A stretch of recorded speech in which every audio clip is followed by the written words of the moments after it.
Hi everyone. जैसा कि आप सभी लोग अवेयर होंगे कि गवर्नमेंट जीएसटी के अंदर एक ट्रैक एंड ट्रेस मैकेनिज्म लाने की बात कर रही है, जिसके बारे के अंदर बात गवर्नमेंट ने जो 55th जीएसटी काउंसिल मीटिंग हुई थी उसके अंदर भी की थी और उसके जो रिकमेंडेशन निकल के सामने आए थे उसके अंदर भी इसका जिक्र मिला था। और उसी रिकमेंडेशन को इंप्लीमेंट करते हुए जो अभी फाइनेंस बिल आया है, जो बजट 2025 आया है, उसके थ्रू भी गवर्नमेंट ने एक नया सेक्शन 148A एक्ट के अंदर लाने की बात करी है, जिसके थ्रू वो ट्रैक एंड ट्रेस मैकेनिज्म को पावर दे रहे हैं कि उसके थ्रू वो रूल्स नोटिफिकेशन के थ्रू एक track and trace mechanism GST के अंदर लाएंगे। और आज की डेट में इसके रिगार्डिंग सिर्फ एक्ट के अंदर प्रोविजन लाया गया, जो इंप्लीमेंट करने के लिए रूल्स है या फिर जो नोटिफिकेशन है वो अभी तक नहीं आया है। तो अभी ये अनसर्टेनिटी पूरे के पूरे एनवायरनमेंट के अंदर बनी हुई है। तो आज की इस वीडियो के अंदर हम इसी के रिगार्डिंग एक ट्राई करेंगे, एक अटेम्प्ट करेंगे ये समझने की कि exactly track and trace mechanism है क्या, प्रैक्टिकली ये किस तरह से काम करेगा। मैं ये बताना चाहूंगा कि अभी गवर्नमेंट की तरफ से इसके रिगार्डिंग कोई भी प्रोसीजर्स नहीं आए हैं। तो जो भी मैं यहाँ पे इंटरप्रिटेशन कर रहा हूँ, जो भी यहाँ पे समझने की कोशिश कर रहा हूँ,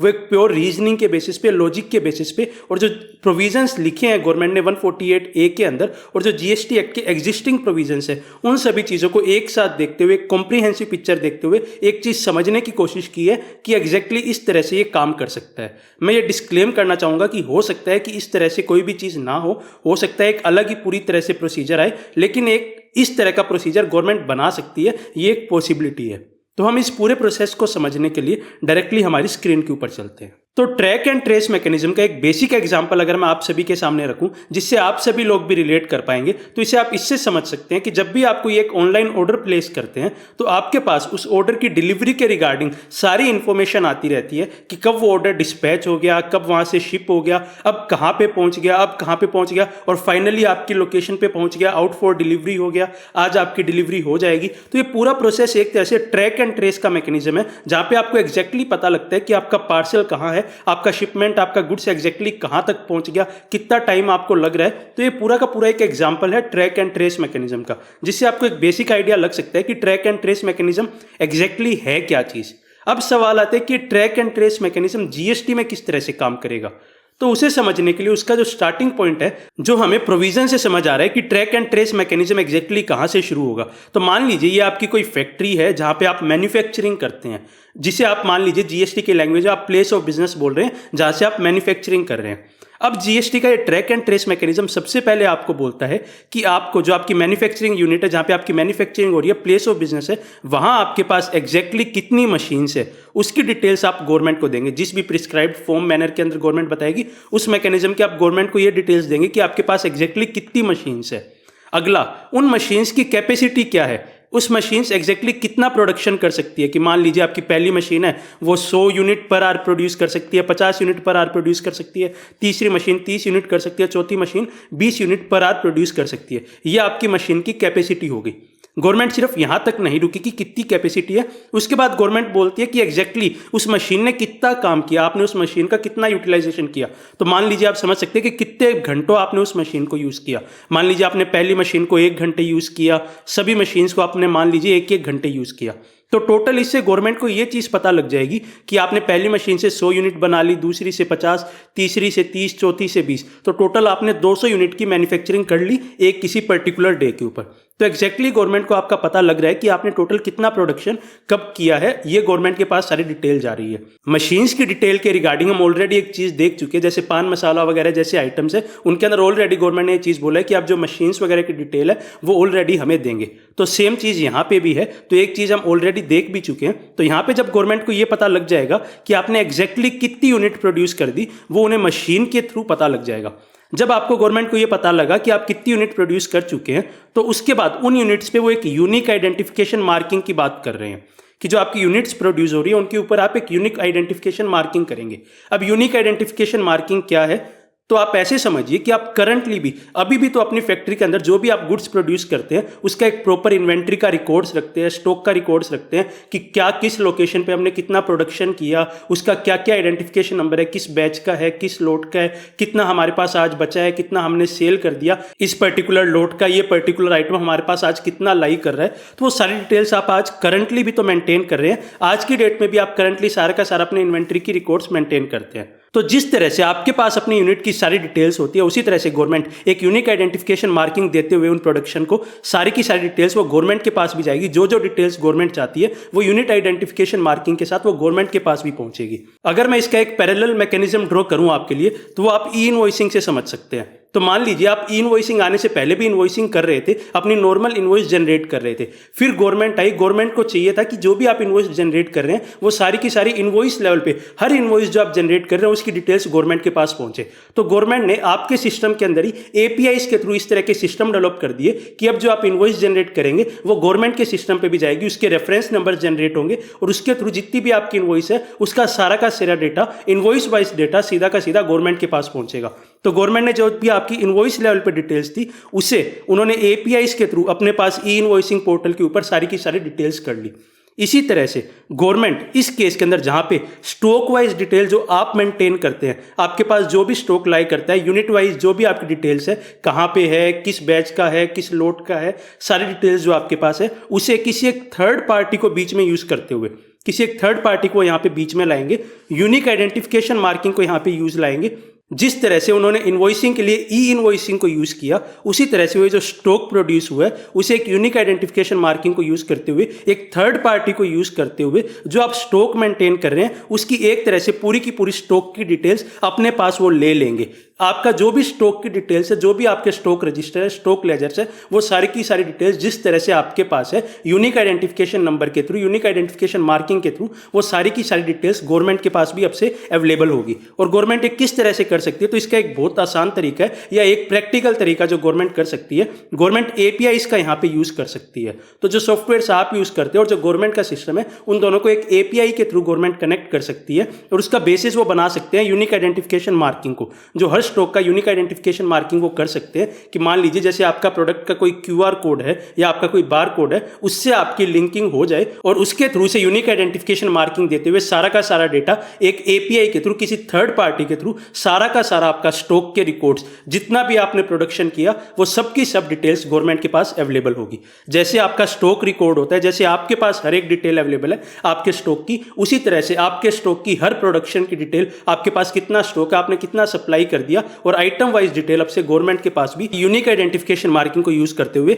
हो सकती है। ये सिमिलर आप इसका पैरेलल जरूर ड्रॉ कीजिए कि जिस तरह से इनवॉइसिंग के लिए ई इनवॉइसिंग लाई थी गवर्नमेंट, उसी तरह से आपके जो इन्वेंट्री वाइज, आपका आइटम वाइज जो रिकॉर्ड्स है, जिस तरह से आपके पास वो रिकॉर्ड मेंटेन है, उसी तरह से गवर्नमेंट अपने पास भी वो रिकॉर्ड लाने के लिए ये जो ट्रैक एंड ट्रेस मैकेनिज्म है इसका यूज कर सकती है। अब इसका कहां इंप्लीकेशन आ सकता है, आप इसे इस तरह से समझिए कि अभी आप इनवॉइस बनाते हैं, ई वे बिल बनाते हैं, तो वहां पे आप सिर्फ एक क्वांटिटी डाल देते हैं। लेकिन अब जब गवर्नमेंट के पास आपके सारे के सारे आइटम्स की, जो भी आपने प्रोड्यूस किया, उसकी जब एक यूनिक मार्किंग अवेलेबल होगी, वो सारी की सारी डिटेल्स गवर्नमेंट के पास अवेलेबल होगी, तो जब आप इनवॉइस क्रिएट करेंगे, जब आप ई वे बिल बनाएंगे, तो उसके अंदर आपने कौन कौन से पर्टिकुलर आइटम, कौन कौन सी क्वांटिटी वाली डिटेल्स, कौन कौन से आपकी यूनिक मार्किंग वाली डिटेल्स आपने एग्जैक्टली उस इनवॉइस के थ्रू उस पर्टिकुलर सप्लाई के अंदर ट्रांसफर की। क्योंकि एग्जैक्टली आप अपने स्टॉक्स रजिस्टर के अंदर भी तो ये चीज मेंटेन करते हैं कि आपने मान लीजिए पर्टिकुलर सप्लाई की किसी एक पार्टी को, उसमें से आपने कौन से बैच के, कौन से लोट के, कौन से आइटम्स को पर्टिकुलरली आपने सप्लाई किया, वो सेम डिटेल्स गवर्नमेंट के पास भी जा सकती है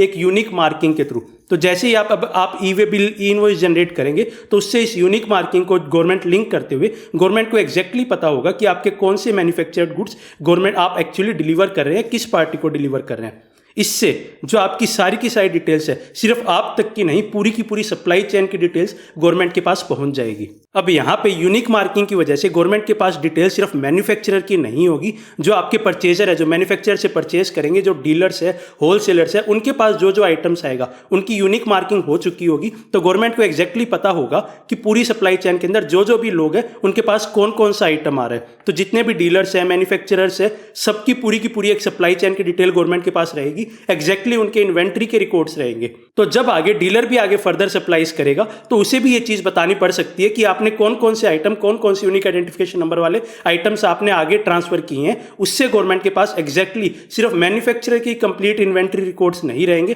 पूरी सप्लाई चेन में जितने भी लोग हैं, मान लीजिए कोई होलसेलर है, होलसेलर के पास कोई मैन्युफैक्चरर से आइटम आया, उसके कौन कौन से यूनिक नंबर वाले आइटम्स उसके पास आए, उसमें से कौन कौन से आइटम उसने आगे सप्लाई कर दिए। तो इन्वेंट्री रिकॉर्ड जो एक होलसेलर का, एक डीलर का है, वो भी सारा का सारा गवर्नमेंट के पास इस तरह से अवेलेबल रह पाएगा। और अल्टीमेटली गवर्नमेंट इस गुड्स को फाइनली जो कस्टमर के जो एंड यूजर है उसके लेवल तक यहाँ पे ट्रेस कर पाएगी। तो मतलब मैन्युफैक्चरर ने जहाँ पे गुड्स को बनाया, जब उसकी मशीन से बन गया, उस लेवल से लेते हुए अल्टीमेटली जो एंड कंज्यूमर है, जहाँ पे आगे आईटीसी और पास ऑन नहीं होगा, उस लेवल तक गवर्नमेंट एक पूरे के पूरे एक पर्टिकुलर गुड्स के आइटम का ट्रेस रख पाएगी इस यूनिक आइडेंटिफिकेशन नंबर की तरह से, यूनिक आइडेंटिफिकेशन मार्किंग के थ्रू। तो इसे आप बिल्कुल इसी तरह से समझिए कि गवर्नमेंट ने जो इन्वॉइसिंग के लिए ई इन्वॉइसिंग को यूज किया, एपीआईज का गवर्नमेंट ने यहाँ पे यूज किया, उसी तरह से गवर्नमेंट जो आपकी ये इन्वेंट्री है उसे एक यूनिक आइडेंटिफिकेशन मार्किंग को यूज करते हुए, एक एपीआई को यूज करते हुए, एक थर्ड पार्टी को बीच में लाते हुए उसके सारे के सारे रिकॉर्ड्स भी गवर्नमेंट अपने पास रख सकती है। तो जो ई इन्वॉइसिंग इन्वॉइस के लिए था वो अब आपकी इन्वेंट्री के लिए, आपके स्टॉक के लिए, गुड्स के लिए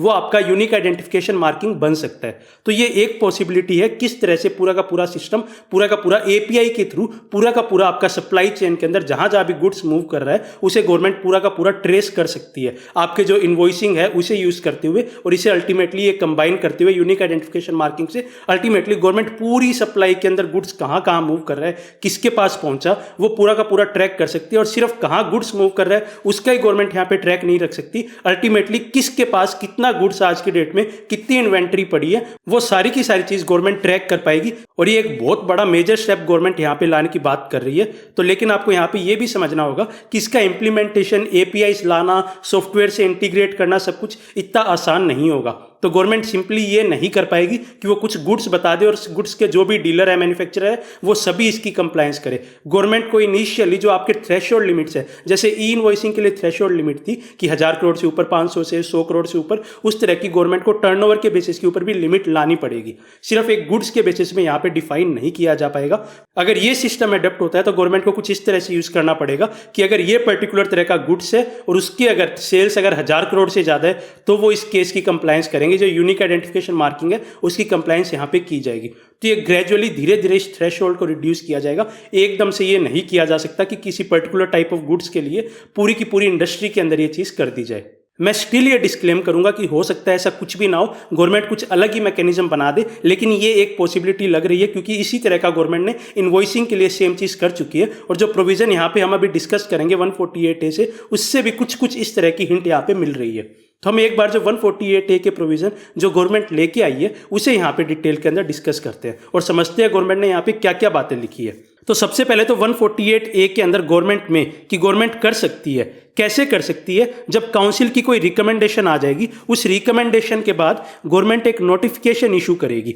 और उस नोटिफिकेशन में क्या बताएगी कि कौन से गुड्स पे ये 148A अप्लाई करेगा। मतलब जो ट्रैक एंड ट्रेस मैकेनिज्म है, यूनिक आइडेंटिफिकेशन मार्किंग वाली चीज़ है पूरी, वो किस गुड्स के लिए अप्लाई करेगी और कौन से पर्सन या क्लास ऑफ पर्सन जो इस गुड्स के पोजेशन में हो या इस गुड्स के अंदर डील करते हो, जिसके ऊपर ये पूरा का पूरा ट्रैक एंड ट्रेस मैकेनिज्म लगेगा। तो मान लीजिए कि गुड्स वो बोल सकते हैं कि पान मसाला वाले, और उसके अंदर कौन से पर्सन या क्लास ऑफ पर्सन जिनका टर्नओवर 1000 करोड़ से ऊपर है, उनके ऊपर ये सारे ट्रैक एंड ट्रेस मैकेनिज्म के प्रोविजन अप्लाई करेंगे। और एक चीज यहाँ पे आपको स्पेशल ध्यान देना होगी, गवर्नमेंट सिर्फ डील यूज नहीं कर रही, गवर्नमेंट ये भी बोल रही है कि अगर कोई पोजेशन में है उसके ऊपर भी ट्रैक एंड ट्रेस मैकेनिज्म के प्रोविजन लगा सकती है। तो डील के लिए तो मान लीजिए कोई मैन्युफैक्चरर हो गया, होलसेलर हो गए, वो यहाँ पे कवर हो जाएंगे। पोजेशन में मान लीजिए कि कोई ट्रांसपोर्टर है, तो सिर्फ ट्रांसपोर्टर के ऊपर भी, चाहे इसके अंदर वो डील नहीं कर रहा हो, सिर्फ वो इनके ट्रांसपोर्टेशन के अंदर इन्वॉल्व हो, स्टिल वो उसके पोजेशन में होएगा, तो उसके ऊपर भी किसी तरह से government track and trace mechanism के प्रोविजन यहाँ पे अप्लाई करवा सकती है। तो ये चीज आपको यहाँ पे स्पेशल ध्यान रखना है।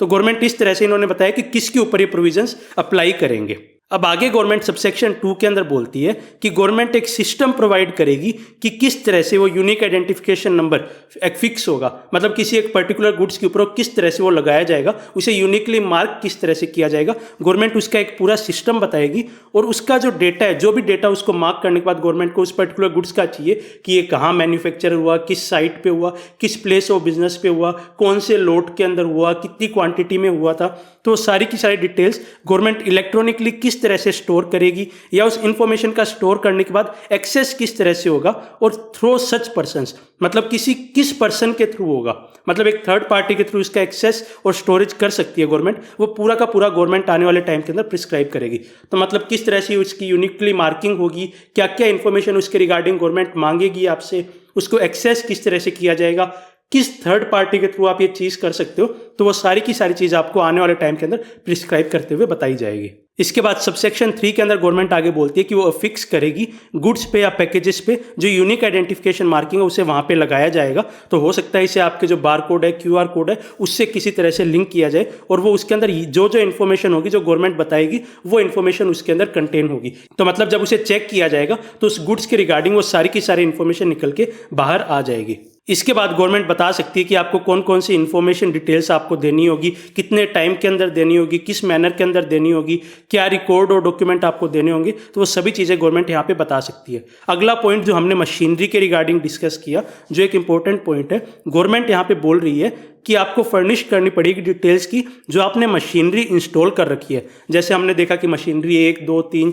4 मशीनरी इंस्टॉल थी, तो मशीनरी इंस्टॉल्ड की डिटेल्स आपको फर्निश करनी पड़ेगी। जो आपकी प्लेस ऑफ बिजनेस है जहाँ पे मैन्युफैक्चरिंग हो रही है, तो मतलब एक तरह से आपकी मान लीजिए फैक्ट्री है जहाँ पे आपकी मैन्युफैक्चरिंग हो रही है, तो उस प्लेस ऑफ बिजनेस पे कौन कौन सी मशीन इंस्टॉल्ड है उसकी डिटेल्स आपको गवर्नमेंट को देनी होगी। उसके बाद उसका आइडेंटिफिकेशन होगा मशीन का, पर्टिकुलर एक आइडेंटिफिकेशन नंबर होगा उस मशीन का। उसके बाद उस मशीन की कैपेसिटी क्या है कि वो मशीन मान लीजिए कि 100 यूनिट पर आवर प्रोड्यूस कर सकती है, तो वो उसकी कैपेसिटी हो गई। और वो मशीन कितने ड्यूरेशन तक ऑपरेशन में थी, मतलब उसे आपने कितने टाइम तक चलाया। मान लीजिए 100 यूनिट पर आवर है और उसने 1 घंटे तक चलाया, तो अल्टीमेटली गवर्नमेंट को ये पता लग रहा है कि इस पर्टिकुलर मशीन से आपने 100 यूनिट प्रोड्यूस कर दी। और इसके साथ साथ अगर उनका इतनी इन्फॉर्मेशन से मन नहीं भरा तो वो और डिटेल्स भी बता सकते हैं, वो भी आपको देनी पड़ेगी। और कितने टाइम के अंदर देनी होगी, किस फॉर्म एंड मैनर के अंदर देनी होगी, वो सब गवर्नमेंट आपको बता सकती है। और इसके बाद आपको कुछ अमाउंट भी पे करनी पड़ सकती है जो सिस्टम यहाँ पे डेवलप किया जा रहा है। मान लीजिए किसी थर्ड पार्टी को यूज़ करते हुए सिस्टम डेवलप किया जा रहा है, तो उस थर्ड पार्टी को हो सकता है आपको कुछ अमाउंट भी पे करनी पड़ जाए।